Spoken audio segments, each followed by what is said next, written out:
When the tall black man in tattered clothes entered the Silvercrest Hotel, security couldn't remove him fast enough. "This hotel belongs to me," he said without emotion, eyes fixed on a legacy stolen decades ago. They mocked him, threw him into the rain, warned him never to return. But Elijah Carter had survived worse than ridicule: 15 years in prison on fabricated charges, 30 years on streets that weren't meant to be his home. What the Kavanaugh dynasty never understood: his patience wasn't weakness, it was a weapon. As their empire of fraud and racial theft unravels, one truth becomes undeniable: the man they erased from history has returned to write its final chapter. Just before we get back to it, I'd love to know where you're watching from today, and if you're enjoying these stories, make sure you're subscribed, because tomorrow's special episode is one you definitely don't want to miss.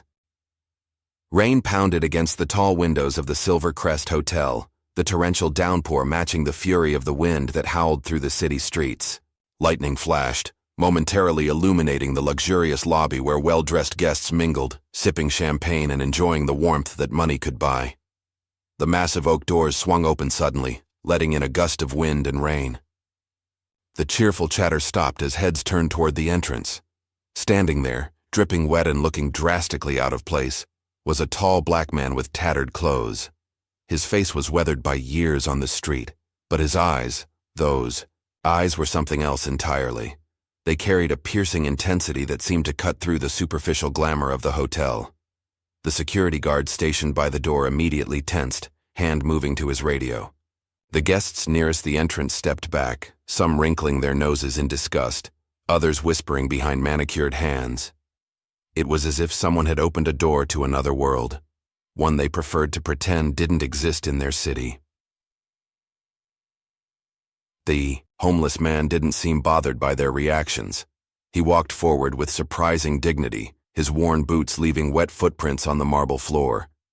An old burlap sack hung over his shoulder, its contents hidden but clearly precious to him by the way he gripped it. "Excuse me," called out the front desk clerk, a young white woman with perfectly styled blonde hair.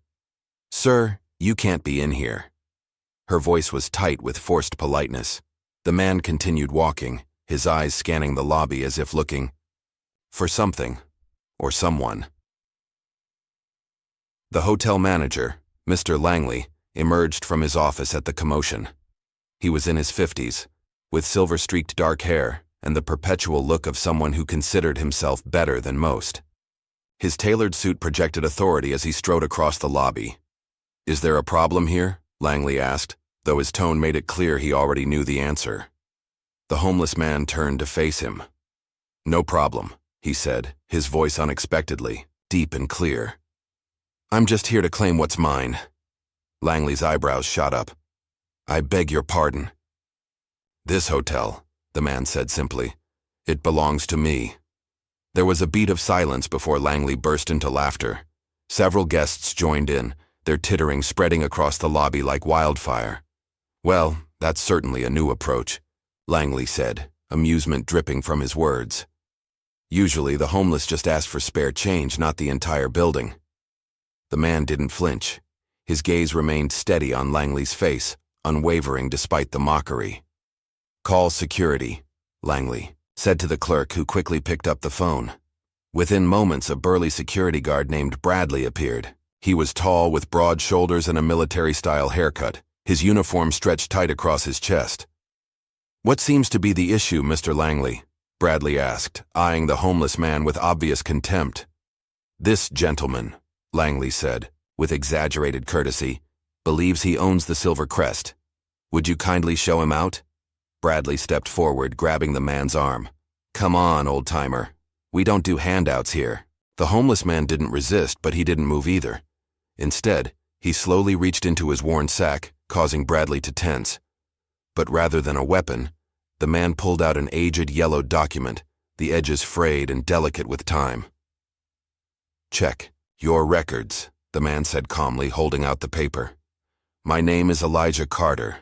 This hotel stands on land that belongs to me." Langley's smile turned cold as he snatched the document from Elijah's hand. He glanced at it briefly before letting out another laugh, louder than before. "You must be joking," he announced for everyone to hear. "A man like you could never own a place like this." He emphasized the word "you" with such disdain that his meaning was unmistakable. A black homeless man could never have a legitimate claim to such wealth. The guests murmured their agreement, some shaking their heads at the audacity of the claim. But among the staff watching from the sidelines, not everyone was convinced. Amanda Williams, a young black woman who worked as a receptionist, observed the scene with growing unease. There was something about the old man's confidence that didn't match that of a typical scammer or mentally ill person seeking shelter. Bradley tightened his grip on Elijah's arm. "Let's go, buddy. Don't make this harder than it needs to be." As they began to drag him toward the exit, a young Latino staff member named Diego Martinez quickly pulled out his phone and snapped a photo of the document that Langley had tossed aside on the reception desk. He slipped the phone back into his pocket before anyone noticed. Elijah didn't struggle as Bradley and another security guard physically removed him from the premises. They pushed him out into the rain with enough force to send him stumbling down the steps. He fell to his knees on the wet pavement, his sack tumbling beside him. The guards stood watching from the doorway, making sure he wouldn't try to come back in. One of them laughed and said something to the other, both of them turning to head back inside. Elijah slowly got to his feet, gathering his sack and holding it close to his chest to protect it from the rain. He looked up at the magnificent building, water streaming down his face. But there was no defeat in his expression, only certainty and perhaps a touch of pity for those inside. Before walking away, he locked eyes with Langley, who stood smugly in the doorway. "You laughed," Elijah said, his voice carrying despite the rain. "You won't be laughing for long." Langley rolled his eyes and turned away, closing the door on the homeless man and the storm. Inside, the hotel quickly returned to normal. Glasses clinked, laughter resumed, and the brief interruption was dismissed as nothing more than an amusing anecdote to share later. That night, long after his shift had ended, Diego sat in his small apartment, his face illuminated by the glow of his phone screen. He zoomed in on the photo of the document he'd taken earlier. As he read the faded text, his expression changed from curiosity to shock. With trembling fingers, he sent a text message to Amanda. "You won't believe this." Amanda's phone buzzed as she was getting ready for bed. Diego wasn't someone who texted her often, and certainly not at this hour. She opened the message, frowning at the cryptic words. Before she could reply, another message came through. A photograph of the document the homeless man had presented. It was barely legible in the phone image, but she could make out what appeared to be a land deed from decades ago. And there it was. The name Elijah Carter, alongside another name she couldn't quite make out. "Is this real?" she texted back. "I think so," Diego replied. "Going to dig deeper tomorrow." Amanda stared at her phone for a long moment. Something about the old man's demeanor had struck her. The dignity, the certainty, not the behavior of someone making false claims. "Be careful," she texted. "See you tomorrow." She slept poorly that night, dreams filled with piercing eyes and rain-soaked documents. The next evening, Amanda stayed late after her shift ended. Most of the staff had gone home, leaving the vast hotel eerily quiet except for the night crew. She made her way to the small office where they kept older records, files that hadn't yet been digitized. The room was dusty and cramped, with filing cabinets lining the walls and boxes stacked in corners. Amanda wasn't sure exactly what she was looking for, but she knew she had to start somewhere. She began with property records from the 1970s, when the hotel was first built. Hours passed as she dug through yellowed papers and faded photographs. Her back ached from hunching over files, but then she found something. A newspaper article from 1975 announcing the development of a luxury hotel. It mentioned two business partners, Bennett Kavanaugh and Elijah Carter, described as a rising entrepreneur. Amanda sat back in her chair, heart pounding.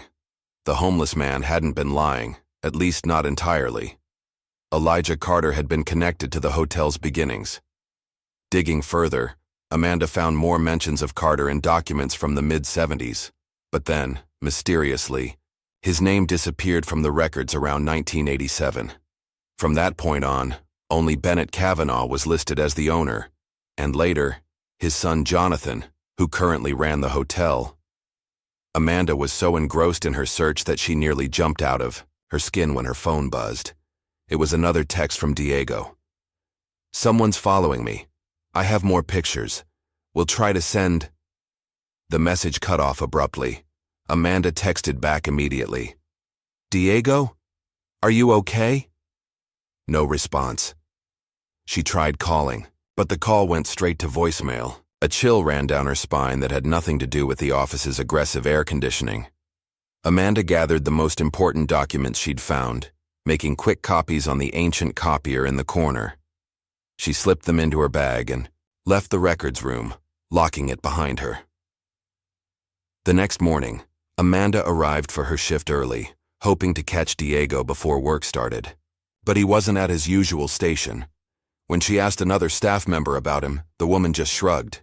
He didn't show up. Manager's pissed. Said if he doesn't call in, he's fired.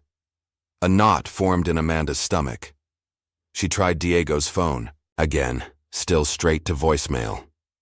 During her lunch break, Amanda made a decision. She took a taxi to Diego's apartment building, a modest complex on the other side of town. She knocked on his door repeatedly, but there was no answer. A neighbor poked his head out of an adjacent apartment. "You looking for the guy in 3B? Haven't seen him since yesterday." "Did you notice anything unusual?" Amanda asked. "Anyone hanging around who didn't belong?" The neighbor thought for a moment. "Now that you mention it, there was a black SUV parked outside most of yesterday. Not from around here." Amanda thanked him and left, the knot in her stomach tightening. When she returned to the hotel, she went straight to her station at the reception desk, trying to act normal despite her racing thoughts. As she settled in, she bumped her knee against the underside of the desk and felt something stuck there. Glancing around to make sure no one was watching, she reached under the desk and found a small folded note taped to the bottom. She peeled it off and discreetly opened it under the counter. Written in neat block letters were the words, "Some things are meant to stay buried." Amanda's hands trembled as she quickly refolded the note and slipped it into her pocket. Someone knew she was looking into Elijah Carter's claims, and that someone was watching her. Throughout her shift, Amanda couldn't shake the feeling of being observed. Each time the lobby doors opened, she flinched, half expecting to see men in suits coming for her. But her day passed uneventfully, at least on the surface. That evening, Amanda made a decision. The hotel had a rarely used attic where the oldest records were stored, files deemed too unimportant to keep accessible but too significant to throw away. If there was any evidence of what had happened between Elijah Carter and Bennett Kavanaugh, it would be there. The attic was accessed through a narrow staircase in the service area of the hotel. Amanda waited until most of the staff had left before making her move. She took the service elevator to the top floor, then slipped into the stairwell that led to the attic. The space was dark and musty, illuminated only by a single bulb hanging from the ceiling. Amanda pulled out her phone and turned on the flashlight. Function, sweeping it across rows of shelves and boxes. Everything was coated in a thick layer of dust. Clearly, no one had been up here in years. She started with the boxes labeled 1980s, figuring that would be the period when Elijah Carter vanished from the records. Most contained mundane operational documents, budget reports, employee records, maintenance logs. But in a box labeled Legal Affairs 1985-1989, Amanda found what she was looking for. It was a property deed from 1976, showing both Elijah Carter and Bennett Kavanaugh as co-owners of the land where the Silver Crest now stood. Unlike the records downstairs, this document hadn't been altered. Elijah Carter's name was still there, plain as day. Amanda's hands shook as she used her phone to take photos of the deed. This was proof that the homeless man's claims had merit. But proof of what, exactly? What had happened to make Elijah Carter disappear from later records? As Amanda was about to put the document back, the work phone in her pocket rang, startling her so badly she nearly dropped it. The caller ID showed the hotel's main number. Cautiously, she answered. "Hello?" "Walk away," said a deep voice she didn't recognize. "You don't want to end up like Diego." The line went dead. Amanda stood frozen in the attic, heart hammering against her ribs. The threat couldn't have been clearer. She quickly gathered the documents she'd found, took photos of anything that seemed relevant, and hurried back to the stairwell. As she descended the stairs, she nearly collided with James Wilson, the head of security. He was a tall, imposing man with a permanently stern expression. "Working late, Amanda?" he asked, his tone casual but his eyes sharp. "Just finishing up some filing," she lied, clutching her bag tightly. James nodded slowly. "Be careful in those old stairwells. Easy to have an accident when no one's around." The implied threat made Amanda's blood run cold, but she maintained her composure. "I'll be careful. Good night, James." She walked away, feeling his eyes boring into her back. What Amanda didn't know was that her activities had already been reported to Jonathan Kavanaugh, the current owner of the Silver Crest and son of Bennett Kavanaugh. In his penthouse office, at the top of the hotel, Jonathan sat behind a desk of polished mahogany, listening as James described Amanda's suspicious behavior. "She's digging," James concluded, "and she's been in contact with Diego before he decided to leave town." Jonathan Kavanaugh was in his 40s, with the same silver-streaked dark hair his father had once had. His face might have been handsome, if not for the coldness in his eyes. "Make sure she doesn't get too curious," Jonathan said, swirling the bourbon in his glass. "We can't afford complications right now, not with the anniversary gala coming up." "Understood, sir," James replied. "And the homeless man?" Jonathan's expression darkened. "Find him. Find out what he knows, who he's talked to.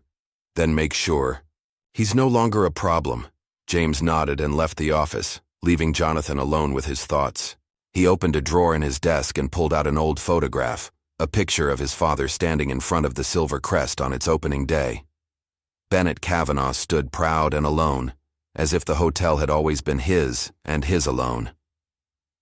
Jonathan slipped the photo back into the drawer. Whatever had happened in the past would stay buried. He would make sure of it. Meanwhile, Amanda had made a decision. She needed to find Elijah Carter before Kavanaugh's men did. Using the photo of the deed and some basic internet searches, she had pieced together a rough history of the man who claimed to own the Silver Crest. Elijah Carter had indeed been a businessman in the 1970s, with investments in several properties around the city. Then, in 1987, he had seemingly vanished from public life. There were no recent records of him anywhere, no address, no social security benefits, nothing to indicate what had happened to him after his disappearance from the hotel's records. Amanda started with the obvious places: homeless shelters, soup kitchens, community centers that served the unhoused population. Most turned up nothing, but at a small church that offered meals on weekends, an elderly volunteer remembered Elijah. "Tall fellow, keeps to himself, carries an old sack?" "Yes, he comes by sometimes, but never stays long. Proud man, that one." "Do you know where I might find him?" Amanda asked. The volunteer hesitated, eyeing Amanda suspiciously. "Why are you looking for him? He in some kind of trouble?" "No," Amanda assured her. "Actually, I think he might have been wronged a long time ago. I want to help him." The volunteer studied Amanda's face, then nodded slowly. "There's an alleyway near the old Marshall building. He sometimes stays there. But be careful, he doesn't trust easily." Amanda thanked her and left, hope mixing with apprehension in her chest. Night was falling as she made her way to the location the volunteer had mentioned. The streets grew quieter and less welcoming as she walked, the gleaming skyscrapers of downtown giving way to neglected buildings and empty lots. The alleyway was narrow and dimly lit, wedged between an abandoned warehouse and a pawn shop with bars on its windows. Amanda hesitated at the entrance, suddenly aware of how vulnerable she was. "You found the truth, didn't you?" The voice came from the shadows, causing Amanda to start. She peered into the darkness and saw a figure seated on a makeshift bed of cardboard and blankets. As her eyes adjusted, she recognized Elijah Carter. Up close, without the rain and the chaos of the hotel lobby, she could see the intelligence in his eyes, the dignity in his posture despite his circumstances. This was not a man broken by life, but one who had endured and waited. "Mr. Carter?" Amanda said, stepping closer. My name is Amanda Williams. I work at the Silvercrest. I remember you, Elijah said. You were watching, not laughing like the others. Amanda nodded, unsure how to proceed. I found some documents about you and Bennett Kavanaugh, about the hotel. Elijah's expression didn't change, but something flickered in his eyes. A sudden alertness, like a predator sensing prey. Then you know I wasn't lying, he said. I know your name was on the original deed, Amanda replied. What I don't know is what happened after. Elijah gestured to the space beside him. Sit, if you want to hear the story. It's not a short one. Amanda hesitated only briefly before sitting down on the edge of the cardboard. Around them, the city hummed with distant traffic and muffled voices. Above, between the tall buildings, a few stars managed to shine through the urban glow. I've been waiting a long time to tell someone who would listen, Elijah said, his deep voice barely above a whisper. A very long time. And as night settled fully over the city, Elijah Carter began to tell Amanda Williams the story of how he had lost everything, and why, after all these years, he had come back to reclaim it. Little did they know, they were being watched from the shadows. A figure stood at the far end of the alley, phone to ear, reporting their location to Jonathan Kavanaugh. The alleyway remained silent except for the distant hum of traffic and the occasional siren wailing in the night. A single streetlight at the entrance cast long shadows, its bulb flickering as if struggling to stay alive. Amanda sat beside Elijah, waiting as he gathered his thoughts. His weathered hands rested on the worn burlap sack in his lap, the same one he'd carried into the hotel. I wasn't always like this, Elijah began, his deep voice steady despite the cold. In the 70s, I had everything a man could want. A beautiful wife, a daughter in college, and a growing business. Amanda listened intently as Elijah's eyes seemed to look back through time, seeing a different world. I started with nothing, he continued. My father was a janitor. My mother cleaned houses, but they believed in education. I worked my way through college, started investing in real estate when banks wouldn't give most black folks the time of day. He shifted, sitting up straighter as pride momentarily replaced the weariness in his expression. By 1975, I had enough capital to partner with Bennett Kavanaugh on a major project, the Silvercrest Hotel. Bennett had the connections, I had the vision and additional funding. We were going to create the finest hotel in the city. So what happened? Amanda asked softly. Elijah's face darkened. Bennett couldn't stand that I was his equal. He wanted a silent partner who'd stay in the background, not a black man with his name on the deed and his face at the groundbreaking ceremonies. A bitter smile crossed Elijah's face. But I wasn't going to hide. This was my achievement too. I earned it. He paused, taking a deep breath before continuing. In 1987, Bennett made his move. He fabricated financial records, making it look like I'd been embezzling from our company accounts. The police showed up at my house in the middle of the night. They dragged me out in handcuffs while my wife watched. Amanda's hand went to her mouth. That's horrible. The justice system wasn't kind to black men then. Still isn't. Elijah's voice remained even, but his knuckles whitened as he gripped his sack. My assets were frozen. The high-priced lawyer I hired turned out to be Bennett's golf buddy. The jury saw exactly what they expected to see. A guilty black man reaching above his station. Elijah fell silent for a moment, his eyes focused on something far away. I got 15 years. My wife couldn't handle the shame. She moved away, changed her name. My daughter, his voice finally cracked. She believed I was guilty for years. By the time I got out, Bennett had erased me from every record. The hotel, our other properties, everything was in his name alone. But you kept the deed, Amanda said, nodding toward his sack. The original, yes. My wife had hidden it before she left. It was the only thing waiting for me when I got out in 2002. Elijah carefully opened his sack and pulled out the same yellowed document he'd shown at the hotel. This is my proof. This and other evidence I've gathered over the years. What kind of evidence? Elijah started to answer but suddenly tensed, his head turning sharply toward the entrance of the alley. Someone's watching us, he whispered. Amanda turned to look, but saw only shadows.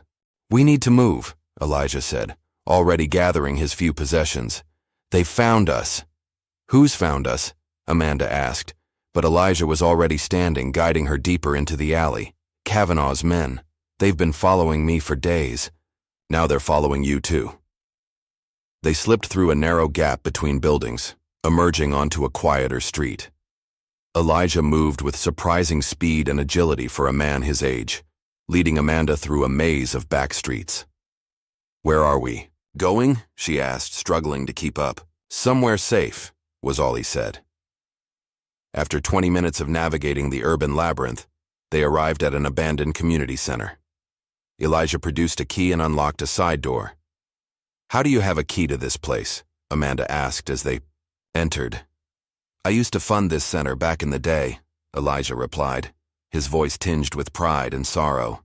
"They closed it down years ago, but they never changed the locks." Inside, the building was dusty but intact. Elijah led her to a small office in the back, where a camping lantern provided dim light. "We'll be safe here for a while," he said, setting down his sack. "I've never brought anyone here before." Amanda's phone buzzed in her pocket. She pulled it out to see a text from an unknown number. "Your friend Diego says hello from Mexico. Quit while you're ahead." Her blood ran cold. "They're threatening me now," she said, showing Elijah the message. "They're getting desperate," Elijah said grimly. "That means we're onto something they don't want found." "Diego didn't go to Mexico," Amanda said. "Something happened to him, just like they're threatening will happen to me." Elijah nodded solemnly. "Bennett Kavanaugh's son is just like his father, willing to do anything to protect what they stole. I should go home, get some things if we're hiding out," Amanda said. Elijah looked troubled. "It might not be safe. I'll be quick. They don't know I've met with you yet." She stood up, straightening her shoulders. "I need to get my laptop and some changes of clothes if we're going to figure this out." Reluctantly, Elijah agreed. "Be careful, and if anything seems wrong, don't go inside. Just come back here." Amanda took a taxi to her apartment building, constantly checking to make sure she wasn't followed. Her street looked normal, her building quiet. Maybe she was being paranoid after all. That sense of security evaporated the moment she opened her apartment door. Every drawer had been pulled out, contents dumped on the floor. Her mattress was slashed, furniture overturned. On the wall above her bed, scrawled in what looked like red marker, were the words, "Walk away." Amanda stood frozen in the doorway, heart pounding. Then, forcing herself to focus, she grabbed a backpack and stuffed it with whatever clothes remained, intact. She grabbed her laptop from its hiding place in a hollowed-out book on her shelf, thankfully overlooked by the intruders, and fled. Back at the community center, Elijah listened grimly as Amanda described what she'd found. "Jonathan Kavanaugh is getting worried," he said. "He knows we're close to exposing him." He reached into his sack and pulled out a small notebook. "This is why." "What is it?" Amanda asked, taking the notebook. "For years after I got out of prison, I lived on the streets watching the Silver Crest from a distance. I saw things, shady meetings, bribes changing hands. I wrote everything down, waiting for the right moment." Amanda flipped through the notebook, filled with dates, times, and detailed observations written in neat, precise handwriting. "This isn't enough on its own," Elijah admitted. "But combined with the deed and other evidence I've gathered, it starts to build a case." "What other evidence?" Amanda asked. Before Elijah could answer, they heard the sound of vehicles pulling up outside. "They've found us," Elijah said, quickly returning the notebook to his sack. "We need to go. Now." They slipped out the back door just as flashlight beams swept through the front windows. In the distance, Amanda could make out a black SUV, the same one described by Diego's neighbor. "This way," Elijah whispered, leading her behind the building, toward a chain-link fence. As they reached the fence, a car engine roared to life nearby. Headlights swept across them as a sedan accelerated in their direction. "Run!" Elijah shouted, pushing Amanda toward the fence. She scrambled over it, Elijah right behind her despite his age. The car screeched to a halt at the fence, and two men jumped out, shouting at them to stop. Elijah led Amanda to a maze of shipping containers behind a nearby warehouse. As they ducked between the metal giants, Elijah suddenly veered left, approaching a parked car. "What are you doing?" Amanda hissed. Without answering, Elijah ducked under the car and did something she couldn't see. When he emerged, he was holding several disconnected wires. "They won't be using this one to follow us," he said with grim satisfaction. "Come on." They continued running until they reached a busy street, where Elijah hailed a cab. As they pulled away, Amanda saw the men who had been chasing them emerge from the shipping containers, looking furious. "How did you know to disable that car?" Amanda asked once they were safely moving through traffic. "I was a mechanic in prison," Elijah said simply. "Learned a few things." The cab dropped them at a small motel on the outskirts of town. Elijah paid cash for a room, and they settled in for the night, both too wired to sleep. "There's something else," Elijah said after a long silence. "Something that could bring down Jonathan Kavanaugh for good." Amanda leaned forward. "What is it?" "Bennett. Kavanaugh kept a ledger, a secret accounting book detailing every corrupt deal, every stolen asset." Elijah's eyes gleamed in the dim motel room light. "Including proof that he framed me." "You have this ledger?" Amanda asked. Elijah shook his head. "Not yet, but I know where it is. Hidden in a safe in Bennett's old office, now Jonathan's private study at the hotel." "How do you know about it?" "Bennett's assistant told me years ago after Bennett died. She'd seen it but was too afraid to come forward." Elijah's expression grew solemn. "She died last year. Cancer. Made me promise to finish what she started, exposing the truth." Amanda took a deep breath. "So we need to get into Jonathan Kavanaugh's private office and find a ledger that might not even exist anymore." "That's right," Elijah said, a hint of a smile on his weathered face. "Think you're up for it?" Despite everything, the dangers, the threats, her ransacked apartment, Amanda found herself nodding. "Yes, I am." Outside their motel room, a car pulled into the parking lot, its headlights briefly illuminating the window before going dark. Morning light filtered through the cheap motel curtains, waking Amanda from a fitful sleep. She sat up quickly, momentarily disoriented before remembering the events of the previous day. Elijah was already awake, sitting in a chair by the window, watching the parking lot.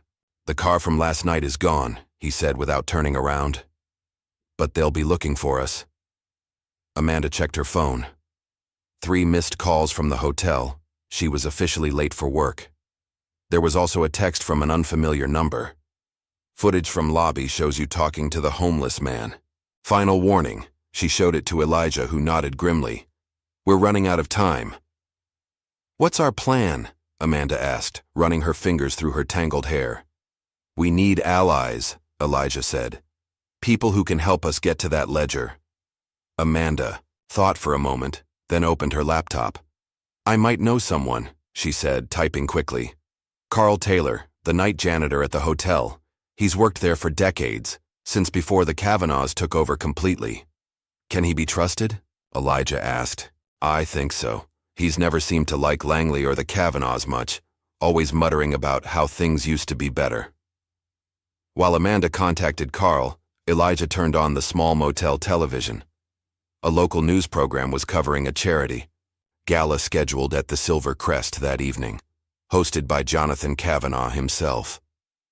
"Every year, he throws this party to celebrate his family's legacy," Elijah said, his voice bitter. "Using my hotel to boost his reputation while I lived on the streets." Amanda looked up from her laptop. "Carl's willing to help us. He says there's something we should see, records in the hotel basement that never made it to the regular archives." "When can we meet him?" "Tonight during the gala. Everyone will be distracted by the event." Elijah smiled for the first time since Amanda had met him. "Perfect.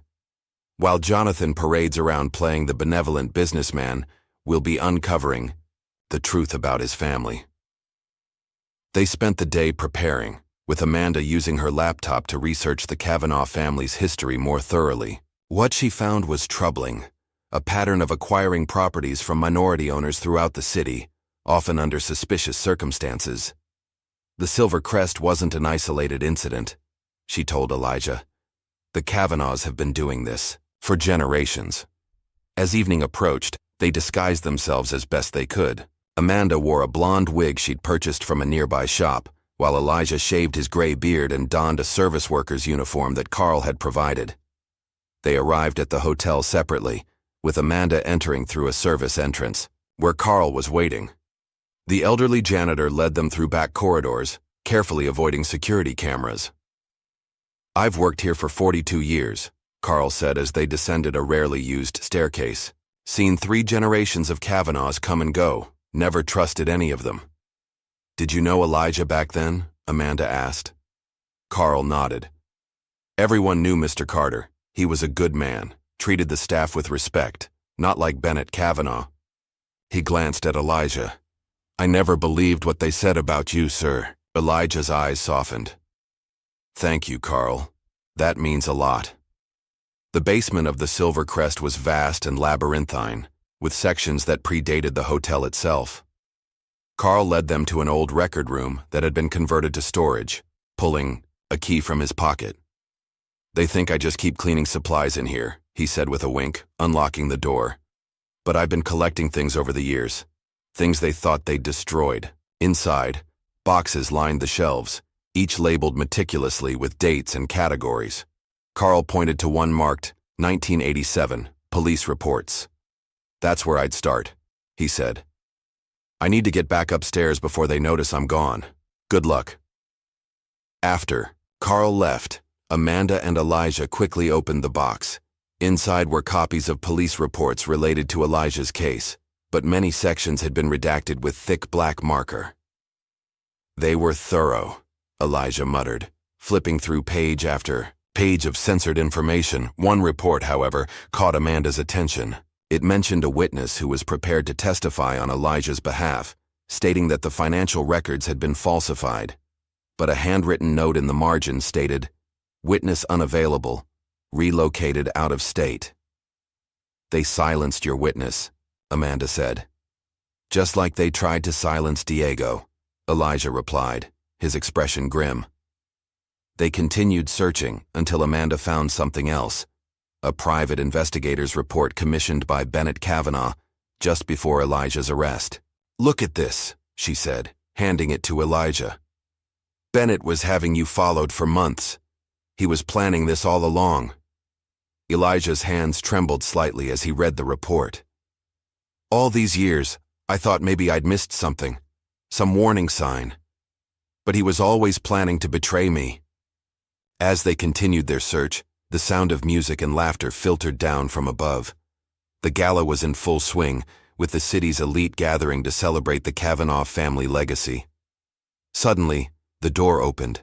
Amanda and Elijah froze, expecting Carl, but instead, Langley stood in the doorway, his face contorted with rage. "I knew something was going on," he snarled, reaching for his radio. "Security, I need—" Before he could finish, Carl appeared behind him, swinging a mop handle that connected with the back of Langley's head. The manager crumpled to the floor, unconscious. "Sorry I'm late," Carl said, breathing heavily. "Saw him heading this way on the security monitors." "We need to move fast," Elijah said, gathering the most important documents. "Langley will be missed soon." "What about the ledger?" Amanda asked. "It's our only chance of proving anything definitively," Elijah replied. "We need to get to Jonathan's office." Carl hesitated. "That's on the top floor, heavily secured. You'll never make it past the guards." "I might," Amanda said, an idea forming. "The gala is happening right now. Jonathan will be downstairs with the guests." "Too risky," Elijah argued. "Not if I go alone," Amanda insisted. "I still have my staff key card. If anyone stops me, I'll say I'm working late." After a heated debate, they agreed Amanda would try to access Jonathan's office while Elijah and Carl secured their exit route through the service area. Amanda made her way upstairs, heart pounding with each step. The sounds of the gala grew louder as she passed the grand ballroom, then faded again as she ascended to the executive level. As expected, the security desk outside Jonathan's office was empty. The guard had likely been reassigned to the gala. Amanda swiped her card, holding her breath until the light turned green and the door unlocked. Jonathan's office was opulent, with floor-to-ceiling windows overlooking the city. Amanda moved quickly to the large painting behind his desk, the typical place for a wall safe in such offices. Sure enough, moving the painting revealed a modern electronic safe. Of course it has a code, she muttered to herself. She tried several combinations, Jonathan's birthday, the hotel's founding date, all without success. Then she remembered something Carl had mentioned, 3 generations of Kavanaughs. She tried Bennett's birth year, 1940, nothing. Then she tried an earlier date, 1915, the birth year of Bennett's father, the first Kavanaugh to establish the family fortune. The safe beeped and swung open. Inside were documents, cash, and a leather-bound book that looked decades old. Amanda grabbed the book, flipping it open to confirm it was the ledger Elijah had described. Pages of handwritten entries detailed transactions, bribes, and notes, including several explicit mentions of the plot against Elijah Carter. One entry from April 1987 read, "Paid Wilson $15,000 to forge financial records for Carter case, worth every penny to remove him permanently." Amanda quickly took photos of the most damning pages, then tucked the ledger into her bag. As she closed the safe and replaced the painting, the office door opened. Jonathan Kavanaugh stood in the doorway, his expression shifting from surprise to cold fury as he recognized Amanda despite her disguise. "I thought there was a rat in my hotel," he said, stepping inside and closing the door behind him. "What a disappointment that it's you, Amanda." Amanda backed away, clutching her bag. "I know what your father did to Elijah Carter," she said, trying to keep her voice steady. "And I know you've continued his legacy of theft and corruption." Jonathan smiled, a chilling expression that never reached his eyes. "And who's going to believe you? A hotel receptionist and a homeless man against the Kavanaugh family? This city was built by people like us." "You mean people who steal from others? Who ruin lives for profit?" Amanda's fear was giving way to anger. "The ledger tells the whole story." For the first time, Jonathan's confidence faltered. "What ledger?" "Your father's secret accounting book. The one that details how he framed Elijah Carter, how he bribed officials, how he built this hotel on lies." Jonathan lunged forward, reaching for her bag. Amanda dodged, but he grabbed her arm, twisting it painfully. "Give it to me," he hissed. The office door burst open again, and Elijah stood in the doorway, with Carl right behind him. "Let her go." "Jonathan," Elijah commanded, his voice as powerful as it had been decades earlier when he was a respected businessman. Jonathan's grip tightened on Amanda's arm. "You ruined everything, old man. Coming back here, stirring up the past." "The past never left," Elijah said, stepping forward. "It's been waiting for justice." Amanda used Jonathan's momentary distraction to wrench free, stumbling away from him. "I have it all," she said, pulling out her phone. "And I've already sent copies of the ledger to a secure email." Jonathan's face contorted with rage. "Security," he shouted. "Security to my office now." "They're busy with an incident downstairs," Carl said with a sly smile. "Someone pulled the fire alarm. The gala is in chaos." Elijah moved to Amanda's side, facing Jonathan across the desk that had once been his partner's. "It's over, Jonathan. Your father stole my life, my reputation, my future. You won't get away with it, too." "You have nothing," Jonathan sneered, though his voice lacked conviction. "My lawyers will bury you." "Not this time," Amanda said, scrolling through her phone. "Look." She turned the screen toward Jonathan, showing a message from an unknown number, Diego's number. It read, "Safe," and talking to reporter Banks, sending him everything. Jonathan's face paled. Frank Banks was a notorious investigative journalist who had been trying to find dirt on the Kavanaugh family for years. "Diego's alive?" Amanda asked, hope in her voice. "And talking to the press," Elijah added, a triumphant gleam in his eye. "You thought you could bury the truth forever, but you were wrong." The sound of approaching footsteps signaled security was finally responding to Jonathan's call.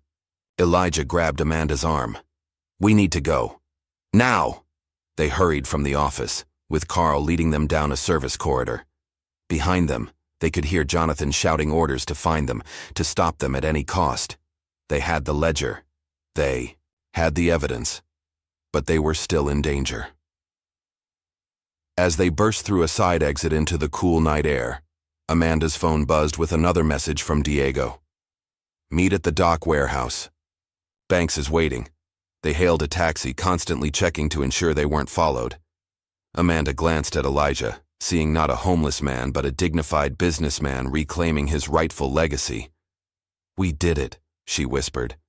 "We found the proof." Elijah's eyes were fixed on the hotel as it receded in the distance, its illuminated sign glowing against the night sky. "Not yet," he said quietly, "but we're close. Closer than I've been in 30 years. Behind them, lights flashed as police cars pulled up to the Silver Crest. The final showdown was just beginning. The taxi sped through the nighttime streets, weaving through late-night traffic as Amanda kept glancing nervously out the rear window. Beside her, Elijah sat still as stone, the ledger clutched tightly in his weathered hands. Carl had gone his separate way, promising to meet them later. "Too dangerous for all of us to travel together," he'd insisted. Amanda's phone buzzed again. She looked down, expecting another message from Diego. Instead, what she saw made her blood run cold. An unknown number had sent a photo, a blurry image of a man tied to a chair in what looked like a warehouse. Though his face was partially obscured, she recognized Diego immediately. Below the image was a simple message. "He's still alive, but not for long." "Elijah," she whispered, showing him the phone. His expression hardened as he studied the image. "It's a trap." "But what if they really have him?" Amanda pressed, fear evident in her voice. "We can't just abandon him." "That's exactly what they want," Elijah replied, his voice low and measured. "To lure us out where they can take the ledger and eliminate all witnesses." The taxi pulled up a few blocks from their intended destination, another precaution Elijah had insisted on. As they paid and stepped out into the cold night air, Amanda couldn't shake the image of Diego from her mind. "Something doesn't add up," she said as they walked, keeping to the shadows between streetlights.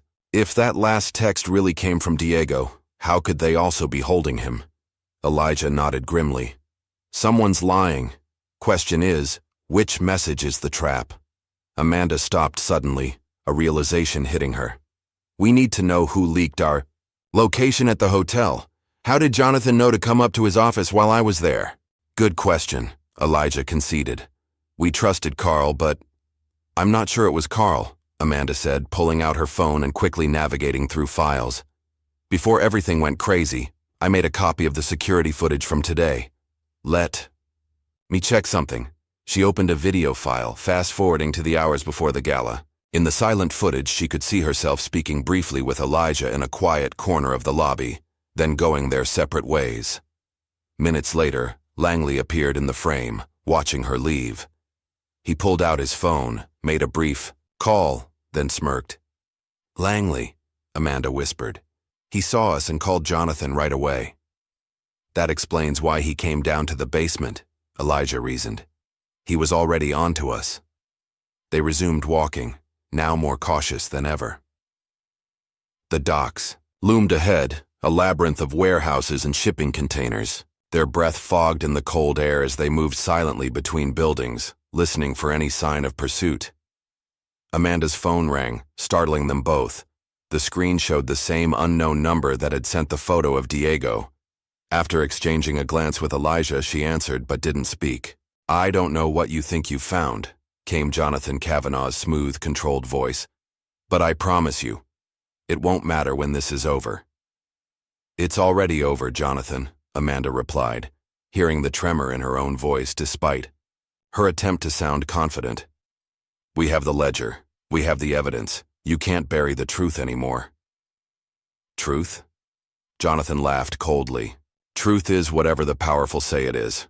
Always has been, always will be. Ask your friend Diego if you don't believe me. Oh wait, you can't." "If you've heard him, you'll what?" Jonathan interrupted. "Call the police? With what proof? A homeless man's wild claims and some ancient book that could easily be dismissed as a forgery? The Kavanaugh name means something in this city. Yours doesn't. The call ended abruptly, leaving Amanda shaking with rage and fear. Elijah placed a steadying hand on her shoulder. He's desperate, Elijah said. That's good, it means we have him worried. They continued toward the meeting point, a warehouse at the far end of the dock complex. According to Diego's message, this was where they would meet Frank Banks, the investigative journalist. But now, neither was sure if they could trust that message. Meanwhile, in a different warehouse across the dock complex, Diego Martinez struggled against his restraints. Blood trickled from a cut above his eye, but his gaze remained defiant as he stared at his captors. They won't fall for it, he spat at the man looming over him, James Wilson, the head of security from the Silver Crest. They're smarter than you think. Wilson delivered another backhanded slap across Diego's face. Keep telling yourself that, kid. Meanwhile, your friend Amanda is walking right into our trap. Behind him, a burly man with a shaved head checked his watch impatiently. They should have been at the meeting point by now. Maybe they're not coming. They'll come, Wilson assured him. They have nowhere else to go. And when they do... He left the sentence unfinished, patting the gun holstered at his side. Diego's eyes widened in brief panic before he controlled his expression again. You're all just shadows trying to block out the sun, he said, echoing words he'd heard Elijah speak once. You can't stop what's coming, Wilson laughed and turned away. Keep an eye on him, he instructed the other man. I'm going to check in with the boss. Back at the Silver Crest, Jonathan Kavanaugh paced his office, phone pressed to his ear. Dewey-o. Gala continued below, most guests unaware of the drama unfolding. Langley stood nearby, nervously adjusting his tie. No sign of them yet, James reported through the phone. But we have men at all the possible meeting points. They won't escape. They better not, Jonathan hissed. That ledger cannot get out.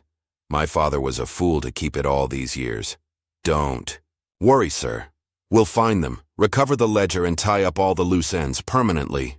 After hanging up, Jonathan turned to Langley. Get back downstairs. Keep the guests happy.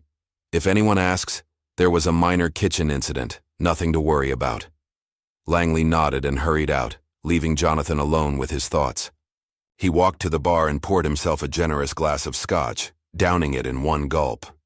Then he opened a desk drawer and removed a small revolver, checking that it was loaded before tucking it into his jacket. Some matters required a personal touch.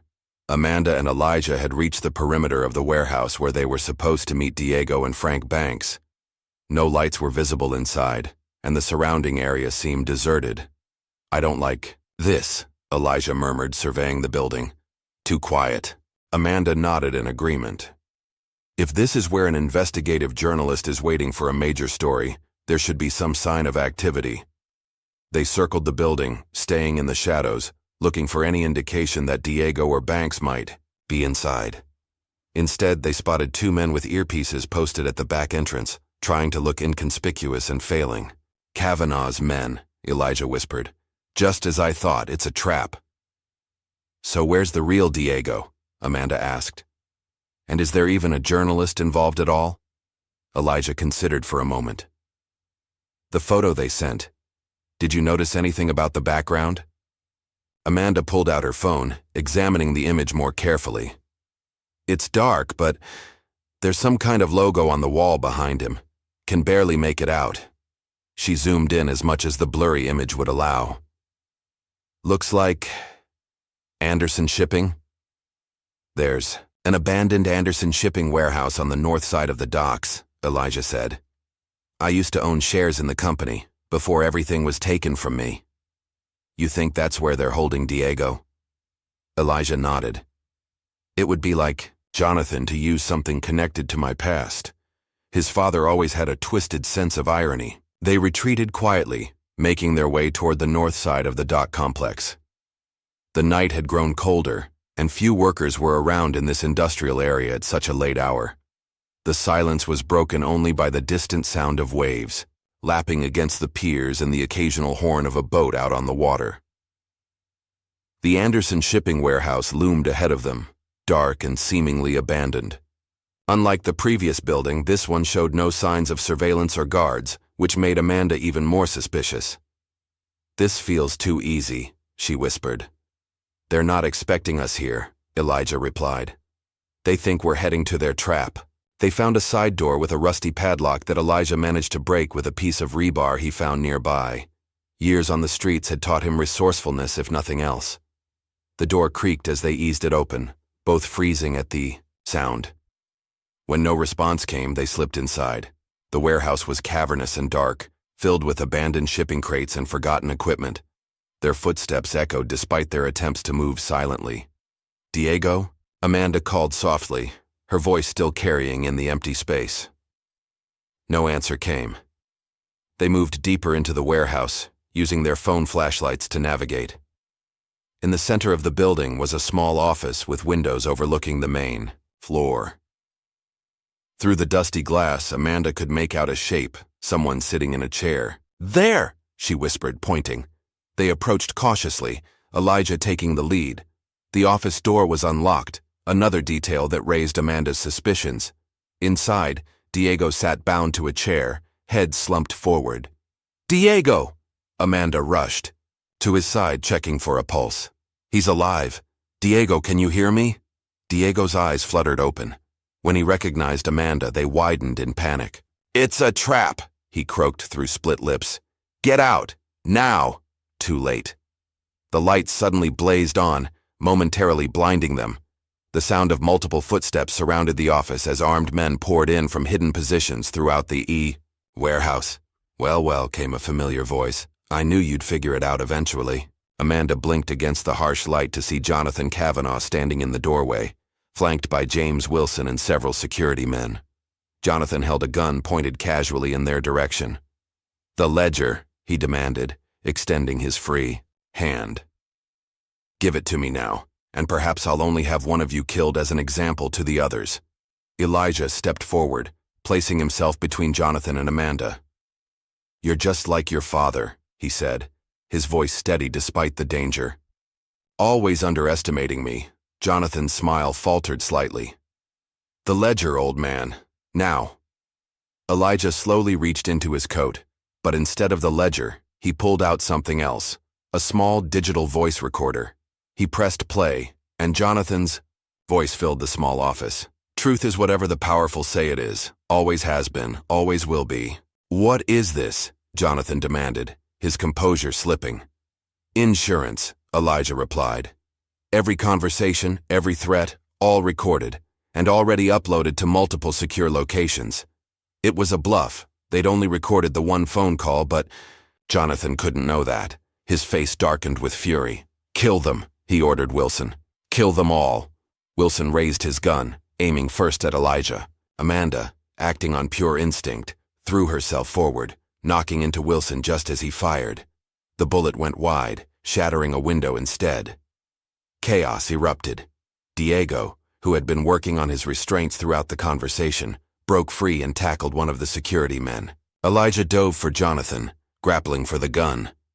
Amanda scrambled behind a desk as more shots rang out. Through the confusion, she saw Elijah and Jonathan struggling for control of the weapon. Despite his age, Elijah was surprisingly strong, fueled by decades of righteous anger. The gun went off. Both men froze.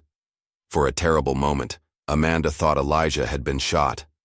Then Jonathan stumbled backward, a red stain spreading across his shoulder. He clutched at the wound, his face a mask of disbelief. The security men hesitated, unsure whether to continue the fight or attend to their boss. That moment of uncertainty was all they needed. "Run!" Elijah shouted, grabbing the ledger from where he'd hidden it in his coat. "Now!" They fled from the office, Diego limping but moving quickly despite his injuries. Behind them, Wilson was shouting orders, trying to reorganize his men while also tending to Jonathan. They burst out of the warehouse into the cold night air, running blindly into the maze of shipping containers and dock equipment. Somewhere behind them, they could hear pursuit, voices calling and footsteps pounding. "This way," Diego gasped, leading them toward a line of trucks parked near the dock entrance. "I have a friend who works here. He'll help us." They reached the trucks just as their pursuers emerged from the warehouse. Wilson spotted them immediately. "There they are!" he shouted, raising his gun. A shot rang out, the bullet pinging off metal near Amanda's head. She ducked instinctively, heart hammering in her chest. "Over here!" called an unfamiliar voice. A man in a dock worker's uniform waved frantically from the cab of a truck, engine already running. "Get in, quick." They climbed aboard as more shots flew around them. The driver, Diego's friend, threw the truck into gear and accelerated away from the docks, tires screeching on the pavement. "Thanks, Eddie," Diego said, collapsing into a seat, his face pale from pain and exhaustion. "Man, when you said you might need a quick getaway, I didn't think you meant from armed gunmen," Eddie replied, eyes wide in the rearview mirror. "What the hell have you gotten into?" "It's a long story," Amanda replied, still catching her breath. "But we have proof of something big, something that could bring down one of the most powerful families in the city." Eddie whistled low. "The Kavanaughs? Damn, you guys don't mess around." "Where can you take us?" Elijah asked, clutching the ledger to his chest. "I know a place," Eddie replied, navigating through side streets to avoid main roads where they might be spotted. "Friend of mine runs a motel outside the city. No questions asked, no IDs required." As the truck sped through the night, Amanda looked back at the receding lights of the city. Somewhere back there, Jonathan Kavanaugh was nursing a gunshot wound and plotting his next move. They had escaped for now, but she knew this was far from over. The real battle was just beginning. Dawn broke over the city, pale light seeping through the thin curtains of the roadside motel where they had taken refuge. Amanda sat at a small table, laptop open before her, the precious ledger beside it. She had been working for hours, scanning pages and assembling evidence, fighting exhaustion with cheap coffee from the vending machine outside. Diego lay on one of the beds, his wounds cleaned and bandaged as best they could manage with a drugstore first aid kit. Eddie had left hours ago, promising to keep an eye on the situation in the city and warn them of any developments. Elijah stood by the window, peering through a gap in the curtains at the nearly empty parking lot. He had barely slept, keeping vigil while Amanda worked. "How's it coming?" he asked, his voice rough with fatigue. "Almost done," Amanda replied, rubbing her tired eyes. "I've scanned all the key pages from the ledger and compiled them with the other evidence, the original deed, the police reports Carl found, everything." "And you're sure this Frank Banks is legitimate? Not another trap?" Amanda nodded. "I did some research. He's been investigating the Kavanaughs for years, trying to prove their corruption. He's won awards for exposing similar cases of corporate fraud and racial discrimination. I still don't understand how they intercepted our communications with him," Diego said, wincing as he sat up on the bed. "They must have hacked your phone when they had you," Amanda suggested. "Set up the fake meeting to ambush us while making us think we were meeting Banks." "So what now?" Elijah asked, moving away from the window to sit across from Amanda. "We can't trust any electronic communication." Amanda typed a few more keystrokes, then sat back with a small smile of satisfaction. "We don't have to. I just uploaded everything to a secure server and sent access instructions to every major news outlet in the city, including Frank Banks." "You what?" Diego exclaimed, sitting up too quickly and grimacing in pain. "It's the only way," Amanda explained. "If the information is everywhere, they can't suppress it.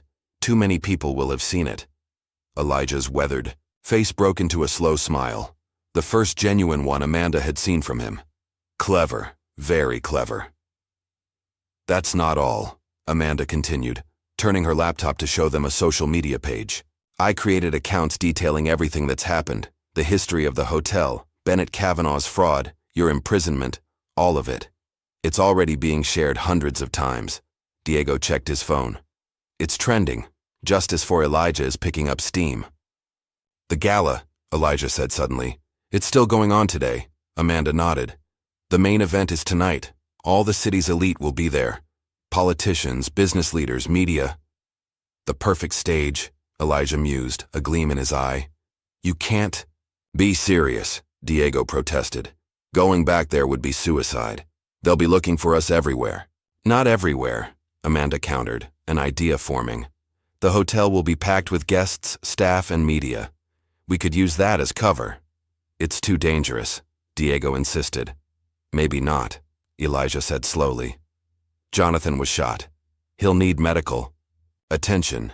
That will distract him, and he can't alert the authorities without explaining how he got shot. And the evidence is already public, Amanda added. They can't stop it from spreading now.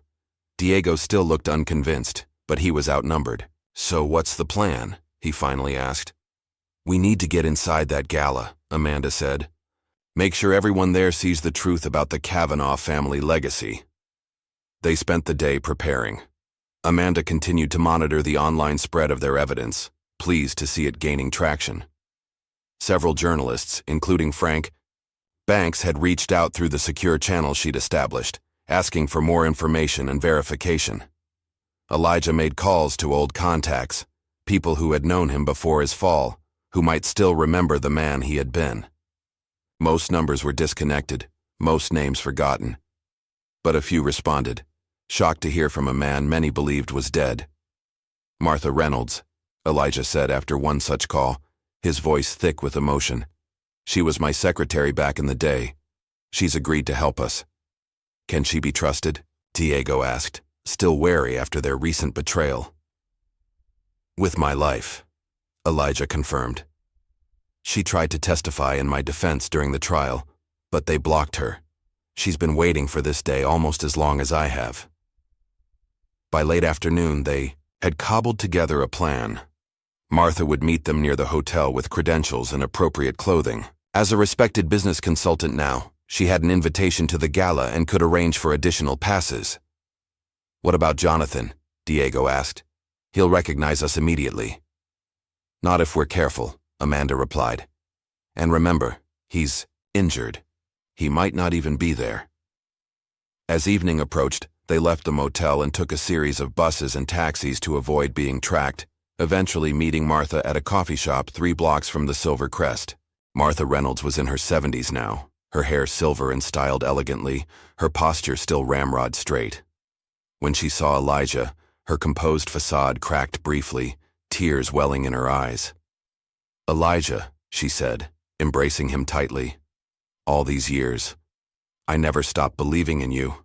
Thank you, Martha, Elijah replied, returning the embrace. For everything. Martha quickly regained her professional demeanor, handing them each a small envelope. Your credentials for tonight.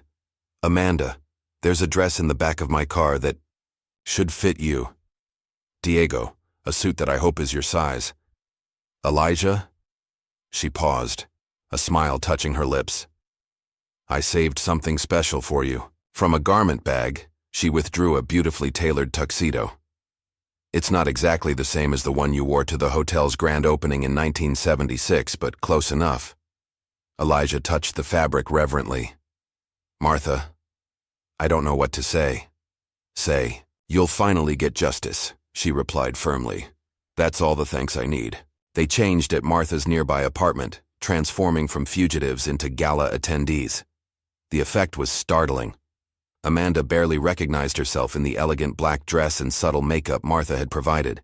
Diego looked distinguished, in a well-fitted suit despite his bruises, which Martha had skillfully concealed with makeup. But the most dramatic transformation was Elijah's. Dressed in the tuxedo, his beard trimmed and hair combed back, he no longer resembled the homeless man who had been thrown out of the Silver Crest. He stood tall, dignified, a glimpse of the successful businessman he had once been, and perhaps could be again. Remember, Martha instructed as they prepared to leave. I'll introduce you as business associates from out of town. Amanda, you're my assistant. Diego, you're a potential investor. Elijah. She hesitated. I'll be myself. Elijah said firmly. No more hiding. Martha nodded in understanding. The ledger? Safe, Amanda assured her, patting her clutch bag where she had hidden a flash drive containing all their evidence. And already spreading online. They arrived at the Silver Crest as the gala was in full swing. Limousines lined the circular drive, disgorging elegantly dressed guests who filed up the steps into the brightly lit lobby. Security was visible but discreet, checking invitations at the door. Martha led them confidently past the security check, her impeccable reputation earning them barely a second glance. Inside, the hotel had been transformed. Crystal chandeliers cast a warm glow over the crowd, while elaborate floral arrangements adorned every surface. A string quartet played softly in one corner, nearly drowned out by the murmur of conversation, and occasional bursts of laughter. "No sign of Jonathan," Diego murmured, scanning the room as they accepted champagne from a passing waiter. "He'll be here," Elijah predicted. He wouldn't miss his moment of glory, injured or not. They circulated cautiously through the crowd, Martha smoothly introducing them to various guests. No one recognized Elijah. Decades on the street had changed. His appearance enough that even old acquaintances saw only a distinguished older gentleman, not the man they had once known. Amanda kept one eye on her phone, monitoring the spread of their evidence online. "It's exploding," she whispered to Elijah. "Major news sites are picking it up. Barge or Kavanaugh corruption is trending nationally now." As if on cue, several guests around them began checking their phones, their expressions changing from curiosity to shock as they encountered the growing scandal. Whispers spread through the ballroom, heads turning, fingers pointing discreetly at various Kavanaugh family portraits adorning the walls. Then a hush fell over the crowd, as Jonathan Kavanaugh himself appeared at the top of the grand staircase. He wore a perfectly tailored tuxedo, his arm in a sling, explained away no doubt as a minor accident. His face was pale but composed as he descended to join his guests. "Ladies and gentlemen," he announced, voice carrying across the now quiet ballroom. "Welcome to the annual Silvercrest Gala, celebrating my family's legacy of excellence and service to this community." Polite applause followed, though Amanda noticed it was less enthusiastic than might have been expected. More guests were checking their phones, their expressions growing troubled. "For 3 generations," Jonathan continued, "the Kavanaugh family has prided itself on integrity and vision. This hotel stands as a testament to that legacy. A legacy of theft and racial discrimination," a voice interrupted. Not Elijah's or Amanda's, but Frank Banks's, the investigative journalist. He stood near the bar, digital tablet in hand. "A legacy built on stolen dreams and falsified documents." Jonathan's smile froze. "Mr. Banks, always a pleasure. But perhaps we could save your creative interpretations for another time?" "This isn't interpretation," Banks countered, holding up his tablet. "It's documentation, your father's own records, detailing how he framed and imprisoned his black business partner to steal this hotel." A murmur rippled through the crowd. Jonathan's face darkened. "Security," he called sharply. "Please escort Mr. Banks out. He's clearly had too much to drink." 2 security guards moved toward Banks, but hesitated as several guests, including a state senator and the city's deputy mayor, stepped between them. "I'd like to hear what he has to say," the senator said, her voice carrying authority that made the guards pause. Jonathan's composure began to crack. "This is absurd. These are clearly falsified documents, probably created by competitors trying to damage my family's reputation." "They're real, Jonathan," the voice came from behind him. Jonathan whirled to find Elijah standing there, no longer hiding in the shadows but standing proudly in the center of the ballroom. A collective gasp went up as several of the older guests recognized him. "Elijah Carter," someone whispered, the name spreading through the crowd like wildfire. "Impossible," Jonathan sputtered. "You're the rightful co-owner of this hotel," Elijah finished for him. "The man your father framed, imprisoned, and tried to erase from history." The ballroom erupted in confused conversation. Jonathan tried to regain control, raising his voice over the din. "This man is a delusional vagrant who has been harassing my staff for days. Security, remove him immediately." The security guards moved forward, but again hesitated as Frank Banks called out, "Before you do that, you might want to check your phones. The full story is breaking on every news outlet in the city." All around the ballroom, phones were lighting up with notifications. Guests who had been uncertain now looked at Jonathan with growing suspicion and, in some cases, disgust. "The ledger doesn't lie, Jonathan," Elijah said, stepping closer. "Your father wrote it all down. Every bribe, every falsified document, every step of his plan to steal what we built together." Jonathan's face contorted with fury. You think anyone will believe you? A homeless black man against the Kavanaugh family? This city belongs to people like us. The words spoken in anger only confirmed what the evidence suggested. More guests began to edge away from Jonathan, distancing themselves from the growing scandal. Amanda stepped forward, joining Elijah. It's over, Jonathan. The truth is out. As if to confirm her words, the ballroom doors burst open. FBI agents in suits entered, led by a grim-faced woman who headed straight for Jonathan. Jonathan Kavanaugh, she announced formally. I'm Special Agent Harrison. We have a warrant for your arrest on charges of conspiracy, fraud, obstruction of justice, and attempted murder. This is outrageous, Jonathan spluttered. I demand to speak to my lawyer. You'll have that opportunity, Agent Harrison assured him coolly. After we process you. As the agents led Jonathan away, the gala dissolved into chaos. Media who had been covering the event now rushed to capture the arrest. Guests either fled, not wanting to be associated with the scandal, or clustered in groups, eagerly discussing the dramatic turn of events. Amanda found herself standing beside Elijah, watching the scene unfold. How does it feel? She asked quietly. Elijah's eyes were fixed on the Kavanaugh family portrait hanging above the main staircase. Like waking up from a very long nightmare, he replied. But it's not over yet. He was right. This was just the beginning. The arrest would make headlines, but the legal battle to reclaim what was rightfully his would be long and complex. Still, for the first time in decades, Elijah Carter stood in the hotel he had helped create, not as an intruder, but as its rightful owner. Outside the Silver Crest, a crowd had gathered as news of the scandal spread. People held up phones showing images of the original deed with Elijah's name, clips from news reports about the corrupt Kavanaugh empire, and signs hastily made demanding justice. As Jonathan was led to a waiting FBI vehicle, the crowd parted to reveal a surprising sight.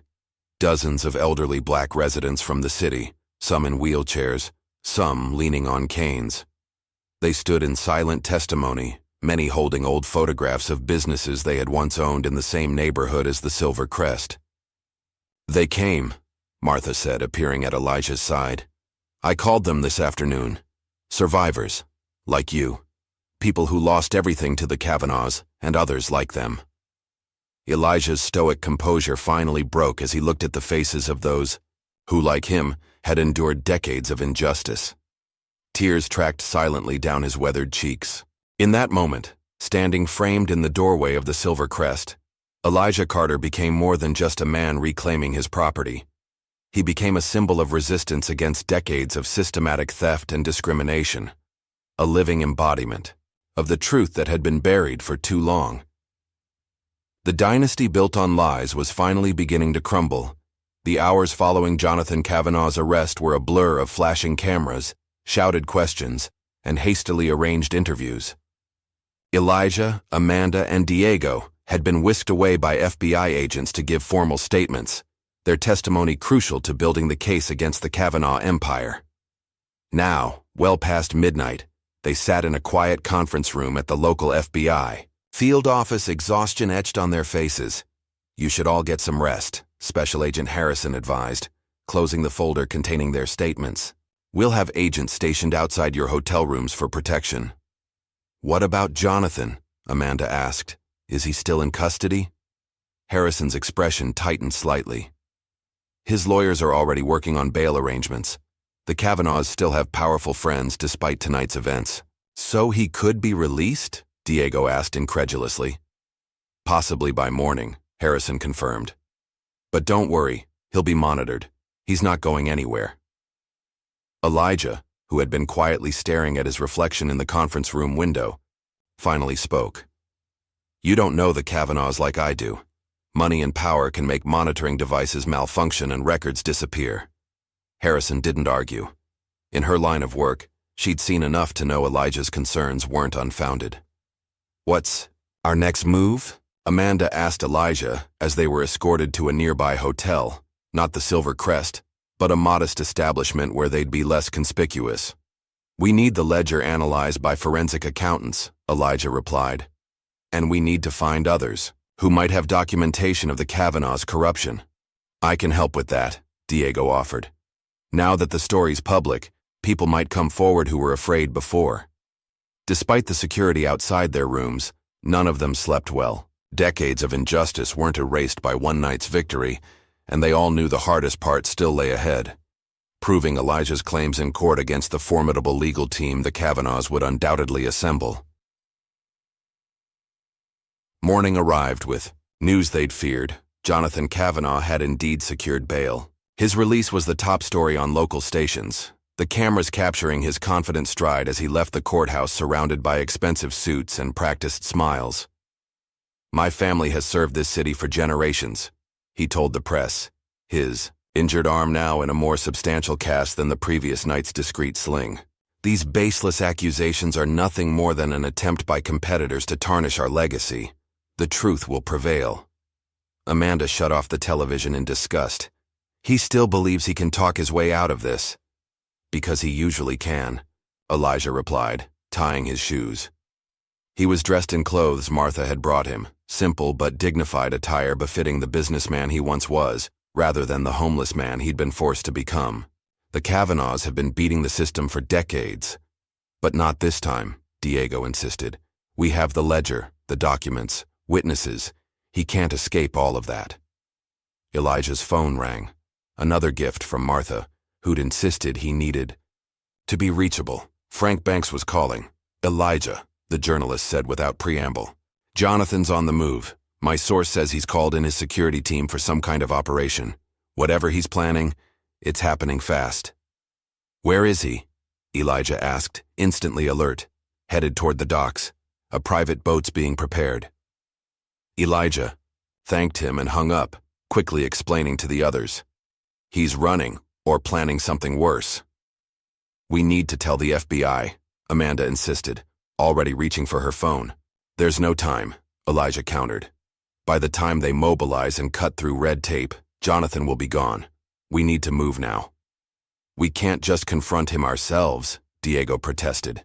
"The man tried to have us killed last night." "I'm not suggesting a confrontation," Elijah clarified. "Just surveillance. We follow, gather evidence of his escape attempt, and contact authorities when we know exactly where he is." Neither Amanda nor Diego looked convinced, but they recognized the determination in Elijah's eyes. After decades of waiting for justice, he wasn't about to let Jonathan slip away. They left immediately, evading their protective detail with surprising ease. Martha had arranged a car for them, a nondescript sedan that wouldn't attract attention. Diego drove, following Elijah's directions toward the docks where they'd confronted Jonathan the previous night. There, Amanda spotted it first, a sleek black SUV parked near a private marina. That's the same vehicle his security used before. They parked at a distance and continued on foot, keeping to the shadows of shipping containers and maintenance buildings. The morning was gray and overcast, a fine mist hanging in the air, limiting visibility, a blessing for their covert approach.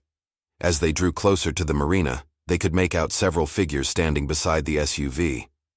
Jonathan was there, gesturing emphatically to James Wilson and two other security men. A sleek yacht was docked nearby, its engines already humming in preparation. "He's definitely running," Diego whispered. "We should call Agent Harrison now." Amanda was already dialing, but then something caught Elijah's attention. A second vehicle, pulling up, a white van with tinted windows. "Wait," he said, placing his hand over Amanda's phone. "Something else is happening." The van's side door slid open, and two burly men emerged, dragging a third figure between them. A man with a hood over his head, hands bound behind his back.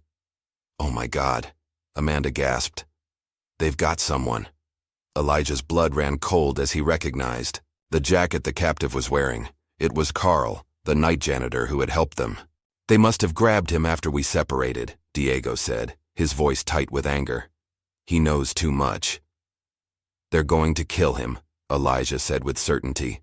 "Take him out on that boat and make sure he never testifies," Amanda finished, her call to Harrison, but her expression was grim as she hung up.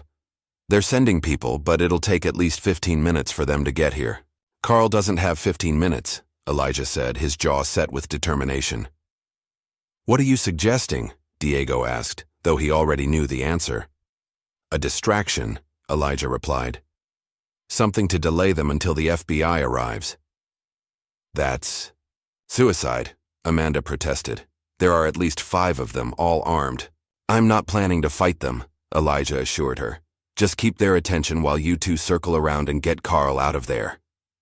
Before they could protest further, Elijah was moving, skirting around the edge of the dock to approach from a different angle than the one they'd been watching from.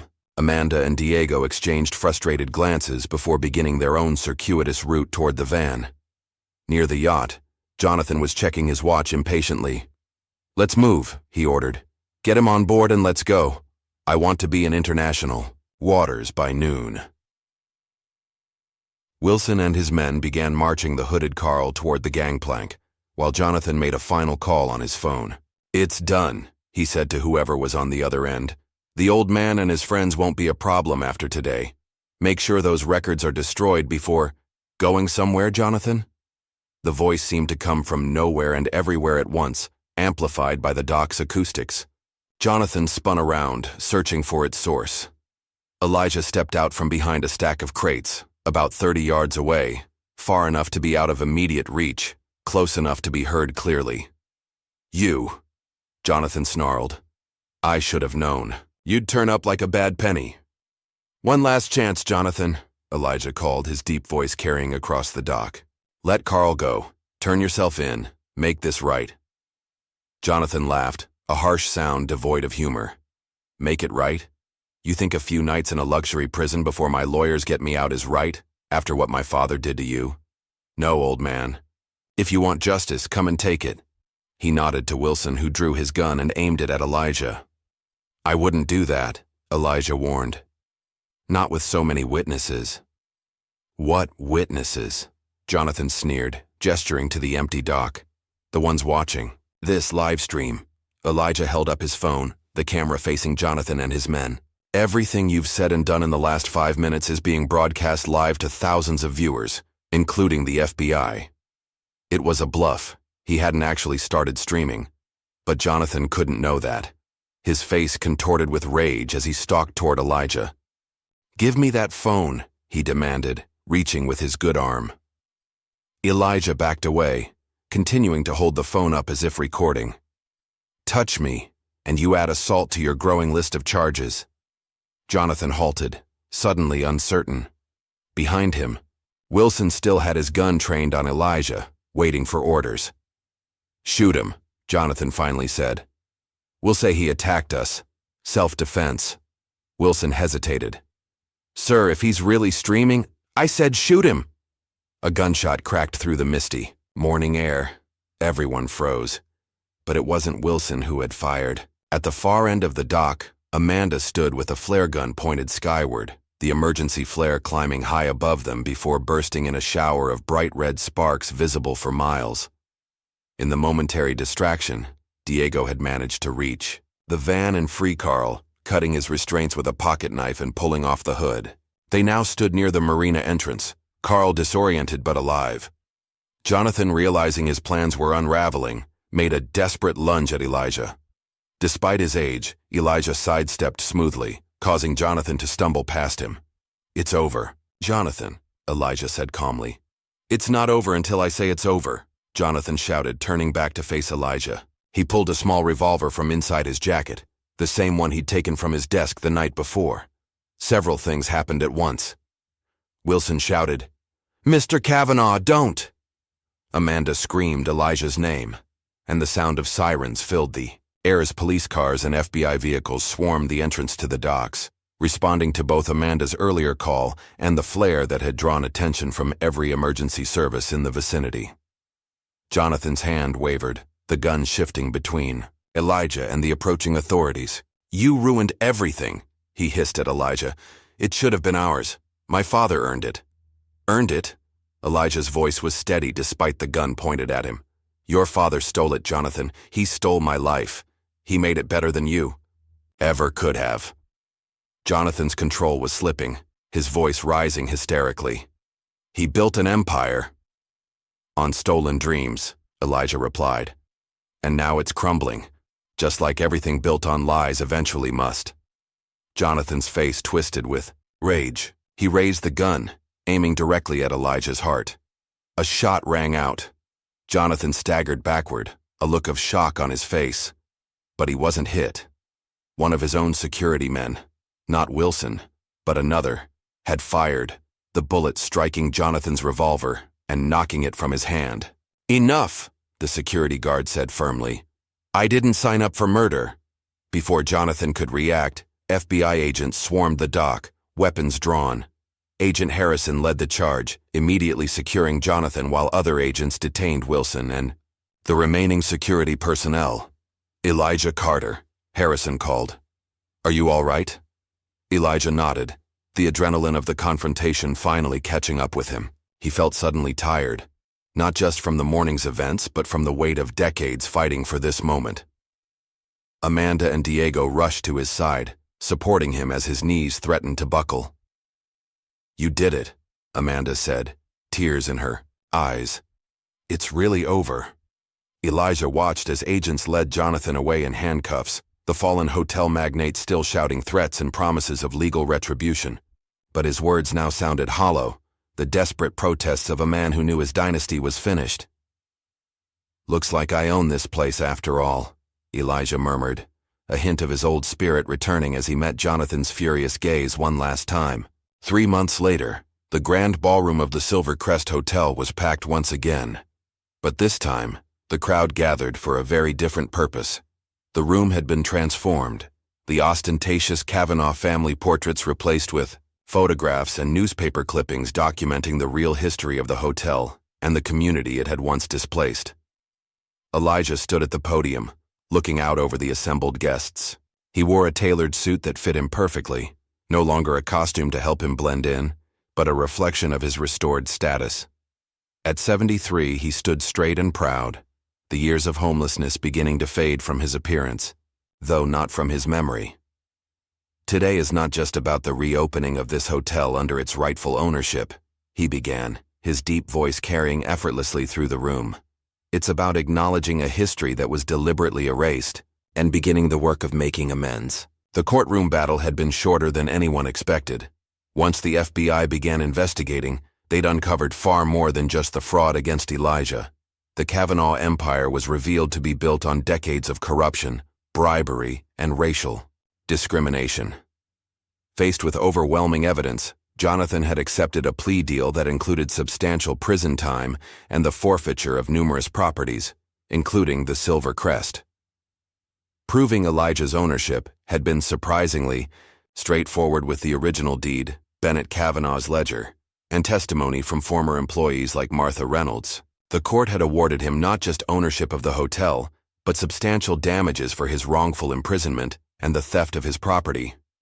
"The journey from that rainy night when I first walked back into this lobby to today has been remarkable," Elijah continued. "But I didn't walk it alone." He gestured to the front row, where Amanda, Diego, and Carl sat alongside Martha Reynolds and Frank Banks.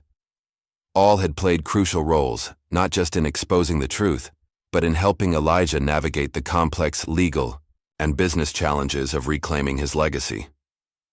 "Some of you have asked why I wanted this hotel back," Elijah said, his gaze sweeping across the room. "After all, I could have taken the settlement money and lived comfortably anywhere. Why fight for a building that was the symbol of so much pain?" The room grew quiet, everyone leaning forward slightly to hear his answer. "Because this was never just about a building," Elijah explained. "It was about the principle that no one should be able to steal another person's dream and get away with it. It was about showing that justice, though delayed, can still come. And most importantly, it was about creating something meaningful from the ashes of that injustice." He gestured to the renovation plans displayed on easels around the ballroom, blueprints for the new Silver Crest that would include a museum documenting the history of Black entrepreneurship in the city, a community center offering business education and legal support for minority owners, and a foundation to help those wrongfully convicted rebuild their lives after prison. "The Kavanaughs saw this hotel as a monument to their wealth and power," Elijah said. "I see it as a platform for lifting others up, for telling stories that were silenced, and for creating opportunities that were denied to so many. In the weeks following Jonathan's arrest, others had come forward with similar stories of being forced out of businesses or homes by the Kavanaughs and other powerful families. Many had lost everything and never recovered. Elijah had reached out to each one, offering legal support from a team of attorneys who'd agreed to work pro bono on such cases. Today, we don't just celebrate one man getting his property back, Elijah continued. We celebrate the beginning of a movement to address historical wrongs and create a more equitable future. Among the crowd were faces both familiar and new. City officials who'd quickly distanced themselves from the Kavanaughs once the scandal broke. Community activists who'd been fighting similar battles for years. And most movingly, elderly black residents who remembered when Elijah Carter had been a rising star in the business world before his fall. One of them, a woman in her 80s who'd once owned a thriving restaurant near the hotel, called out from the audience, "We never believed what they said about you, Elijah. We knew the truth." Elijah's composure cracked slightly, emotion visible on his face before he collected himself. "Thank you, Margaret. Your faith means more than you know." Amanda, now formally employed as the hotel's community outreach director, watched Elijah with pride. The past 3 months had been intense as they'd worked to transform the hotel's operations, culture, and reputation. The staff had been retained, but retrained, with an emphasis on dignity and respect for all guests, regardless of appearance or background. Mr. Langley had been one of the few employees who didn't survive the transition. He'd been dismissed immediately, his condescending attitude towards staff and guests deemed incompatible with the new Silver Crest. He was currently facing his own legal troubles, having been implicated in some of Jonathan's schemes. As Elijah concluded his remarks, the crowd rose in a standing ovation. He stepped back from the podium, momentarily overwhelmed by the journey that had brought him here, from a cold sidewalk to the stage of the hotel he'd helped conceive nearly 5 decades earlier. The celebration continued well into the evening, with tours of the renovated spaces and presentations on the community programs that would soon launch. Throughout it all, Elijah moved through the crowd with grace, shaking hands and sharing stories, no longer invisible as he had been for so many years. Later, as the event wound down, Amanda found Elijah standing alone in the lobby, gazing up at the new sign that had replaced the old Silver Crest logo. The new design incorporated elements of African and African American art alongside modern architectural motifs, a visual representation of the blending of cultures and histories the hotel now celebrated. "Penny for your thoughts?" she asked, joining him. "Just thinking about all the nights I spent looking at this building from the outside," Elijah replied, wondering if I'd ever see justice. "And now you're on the inside, changing it for the better." Elijah nodded thoughtfully. "There's still so much to do. The Kavanaughs weren't the only ones who built fortunes by pushing others down. But you've started something important," Amanda said. "People are paying attention now. Other companies are being scrutinized. Other historical wrongs are being examined. Thanks to you," Elijah said, turning to face her. "I wouldn't be here if you hadn't believed me that first night." Amanda smiled. "I just recognized the truth when I heard it. The rest was all you."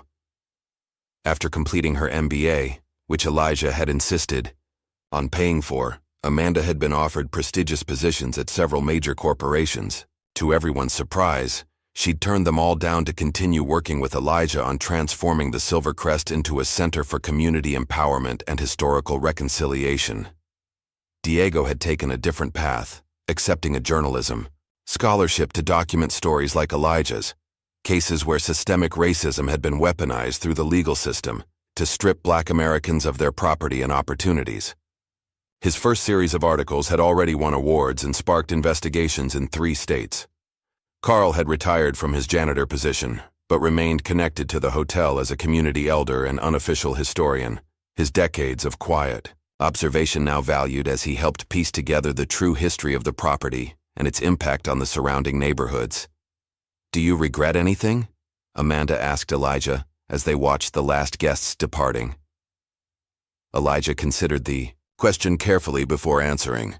"Only that it took this long," he finally said. "But now? Now they'll never forget. The following morning, Elijah arrived early at the hotel, before any staff or guests. He walked through the quiet lobby, ran his fingers along the reception desk, and then took the elevator to the top floor, to the office that had once belonged to Bennett and then Jonathan Kavanaugh. Now it was his. The space had been completely redesigned, the ostentatious furniture replaced with pieces that were elegant but understated.